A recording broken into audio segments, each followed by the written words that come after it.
The all-new Bristol Fortress 160 is powered by Bristol hybrid engine with the 160cc engine displacement, 4-stroke single-cylinder naka-single overhead cam with 4 valves. Meron itong taglay na max power na 12 kilowatts at 8,500 RPM habang ang kanyang max torque ay 15 Nm at 6,000 RPM. When it comes sa kanyang fuel system, naka-fuel injected na rin ng isang to at mas lalo pa itong pinatipid dahil equip ito ng ISS or idling stop system na kapag nahinto ka sa stoplight within 3 to 5 seconds ay kusang mamamatay ang engine nito, which is matipid pagdating sa pagkonsumo ng gasolina. Pagdating naman sa kanyang cooling system, naka-liquid cooled na rin po ito habang ang kanyang starting system pinapagana po ito ng electric push starter. Dahil scooter type category ito ay gumagamit ng continuous variable transmission pagdating sa kanyang driving system. Sa kanyang suspension sa harapan, ito po ay gumagamit ng telescopic fork habang sa likuran naman, as I mentioned earlier, ito po ay naka-dual shock absorber. When it comes to braking system, pareho po ito naka-equip ng hydraulic disc harap at likuran na ayon kay Bristol Motorcycles ay equip na rin ng dual channel ABS na sinamahan pa nga ng pangmalakasang braking features, walang iba kundi ang traction control system na kapag dumaan tayo sa mga malulubak na kalsada hindi agad-agad dadausdos ang mga motorsiklo natin. Paniguradong gamit na gamit natin dahil sa mga kondisyon ng mga kalsada dito sa Pilipinas. Pagdating naman sa kanyang dimensions, meron itong overall length na 1,945mm,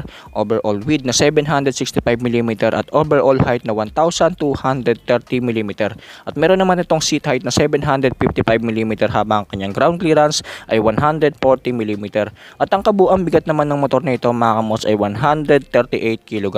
At yan na nga ang engine specs at iba pang features nitong pinakabagong Bristol Fortress 160.